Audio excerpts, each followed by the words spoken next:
So here's the question I would have for you coming out of that game. If I said to you, how many teams in the NFL have any percentage chance to win this year's Super Bowl? What are you going with? Do you think that's a low number? Personally for me, I like Philly and Buffalo and Kansas City and the Niners.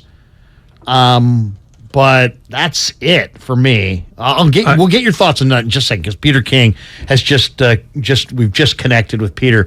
Peter, welcome to 95.7 The Game. Larry Krueger sitting in for Damon Bruce with Ray Ratto. I was just about to ask Ray. Larry, you're way low. You think it's low? So I got Niners and Philly in the NFC, and I've got Bills and Chiefs in the AFC. Listen, those are the four teams that I think are going to be the Final Four. But as we saw on Sunday with the Jets beating Buffalo and the right elbow of Josh Allen being a little iffy right now, you just never know. There's so much time and all that stuff. But I would just say there's a couple of things that I would be cognizant of going down the stretch of this season. The Miami Dolphins are 6-0 when Tua Tagovailoa starts a game and finishes a game. Right. They have two receivers who are both on pace to catch 1,500 yards or more of footballs. And they added Bradley Chubb, who had a pretty good impact in his first game. So it's like, in the immortal words of Laura King, my daughter, who always used to say to me in high school and whatever, she said, "Dad, I'm just saying." I mean, with 8 weeks to go, or however many weeks there are to go, and the fact that so many teams are close right now. I mean, look at the AFC East, okay? The AFC East, okay, the Buffalo Bills are going to enter December with 0 division wins, and they've got two teams in their division who have the same number of wins as them right now, the Jets and the Dolphins. And both, right now, at this moment, own the tiebreaker edge over them. So listen, I don't know what's going to happen, but I do think that it is going to be significantly more wide open than we would normally think it would be right now. So if I say 4, and then let me just throw you the candidates, and you just give me a yes or no if they have any percentage chance of winning the Super Bowl. Seattle. Definitely yes.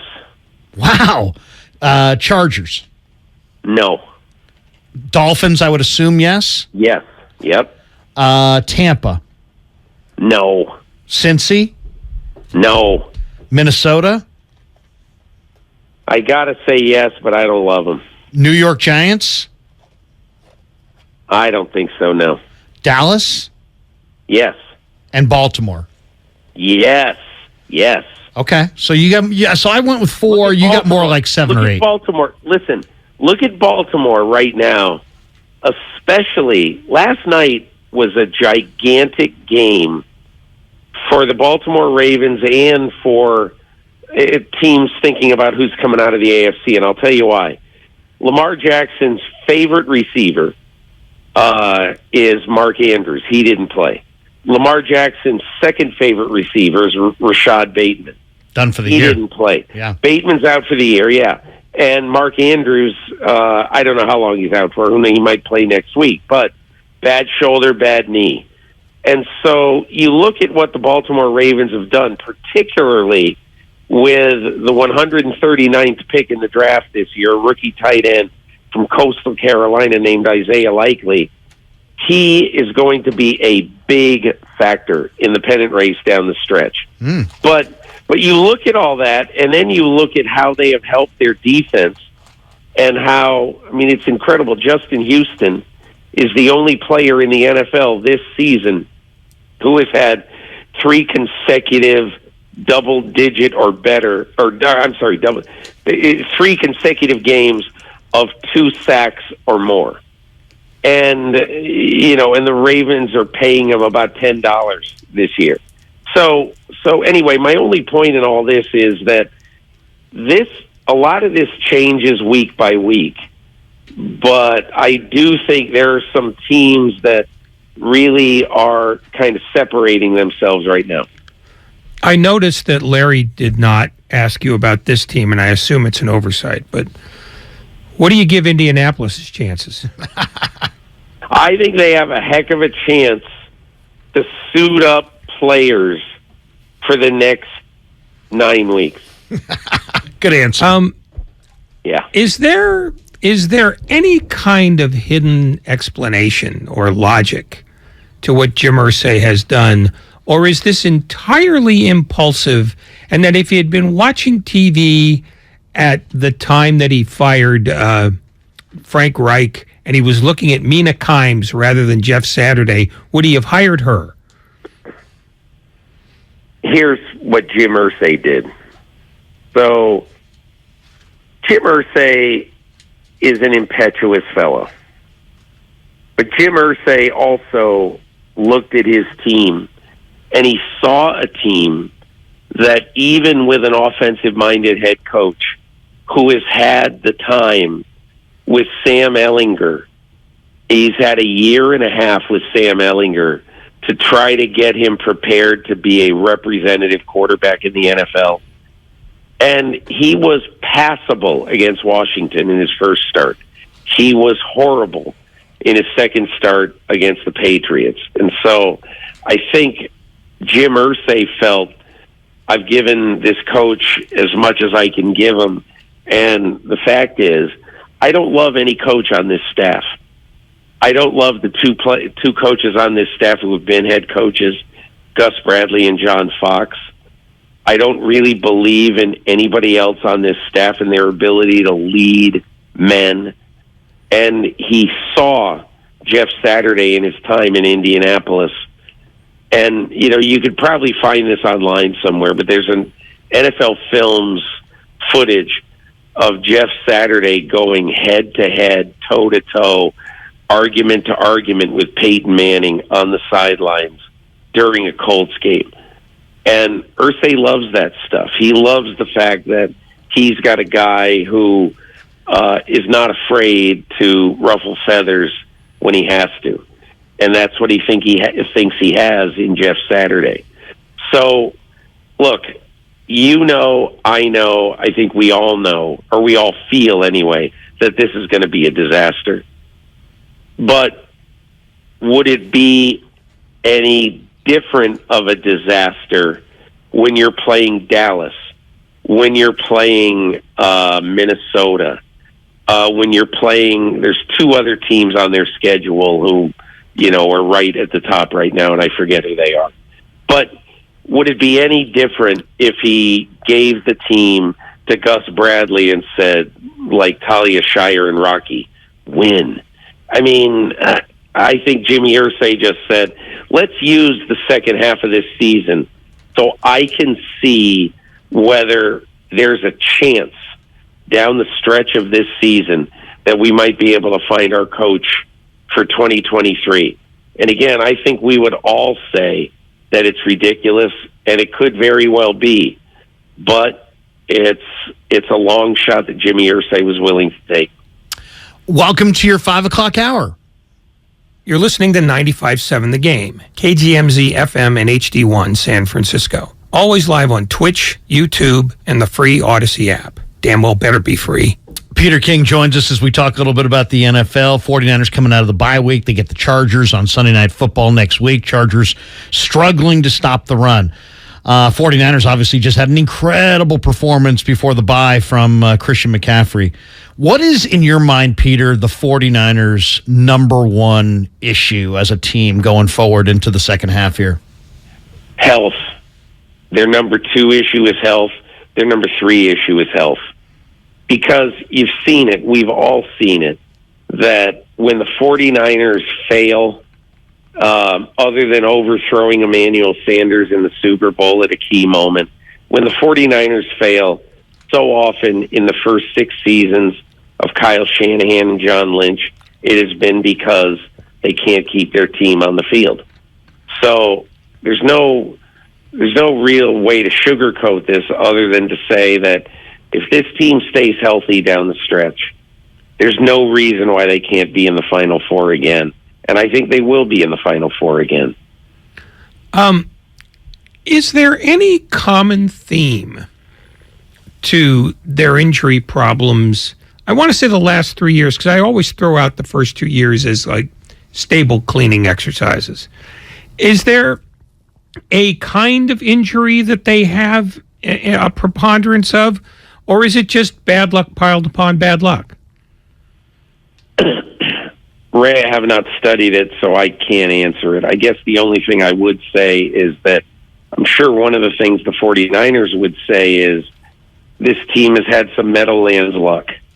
And by that I mean, obviously, a couple of years ago when they came to the Meadowlands early in the season to play the Jets and then have to go play the Giants, they suffered some significant injuries, in the game against the Jets. But I think that in some ways, and I'm not saying in any way it's fluky or it's bad luck. I don't mean that at all.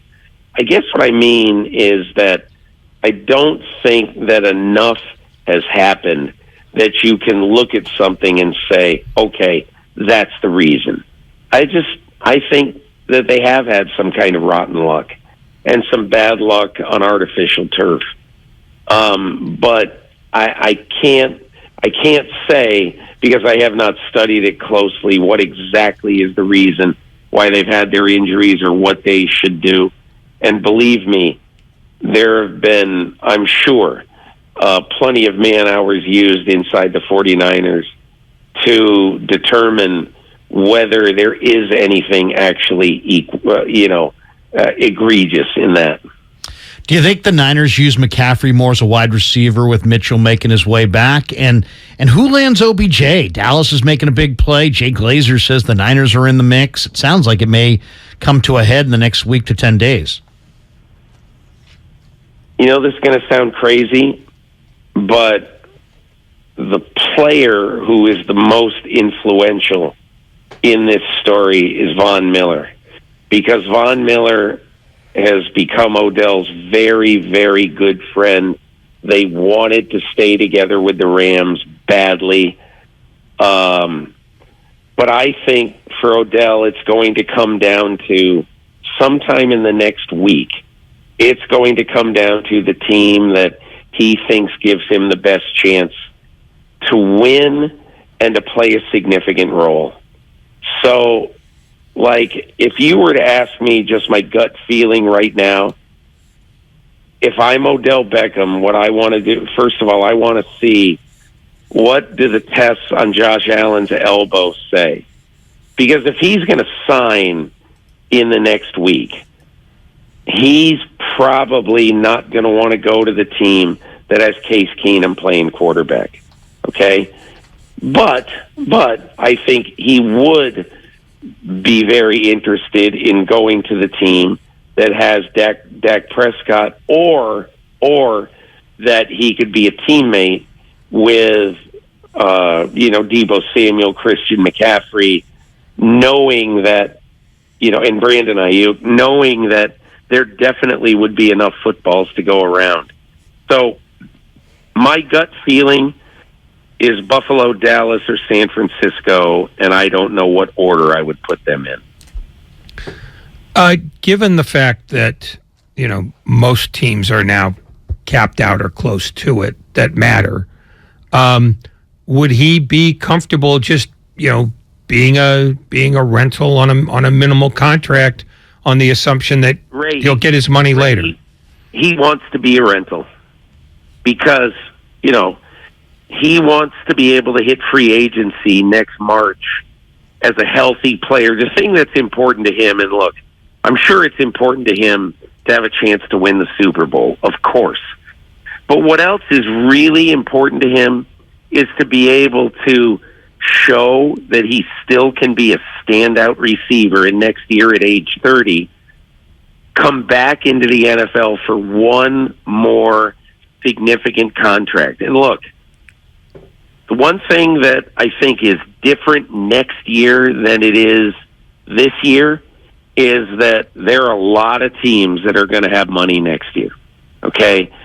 And so I think all he wants to do is get paid for his services this year and then know that he's got some sort of agreement at the end of this year that maybe they pad his contract to make it more than 1 year, but he's got some agreement that, even though you can't do handshake deals, something where he knows he's going to be a free agent next March.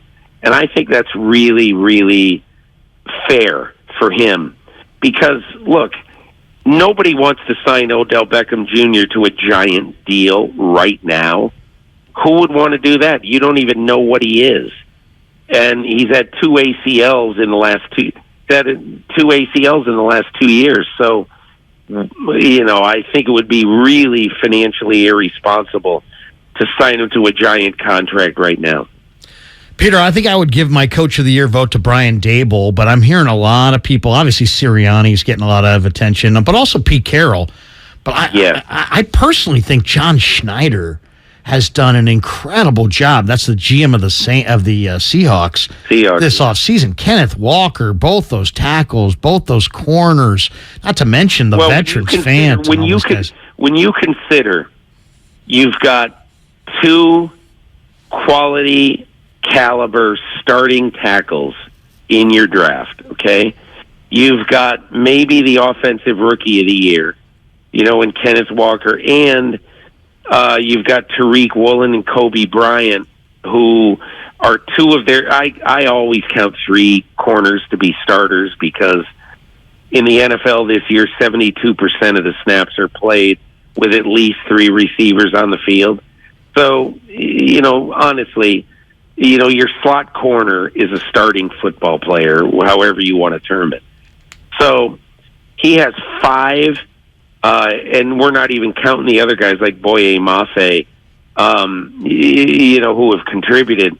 But he's got five really significant starters out of this draft. And anybody who does that, I think it's going to come down to him and Howie Roseman of the Eagles for Executive of the Year. They've both done a fantastic job.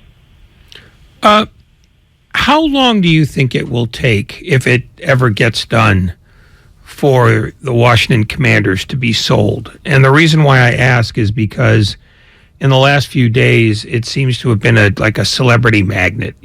Kevin Durant says he'd like a piece, and Matthew McConaughey says he'd like a piece.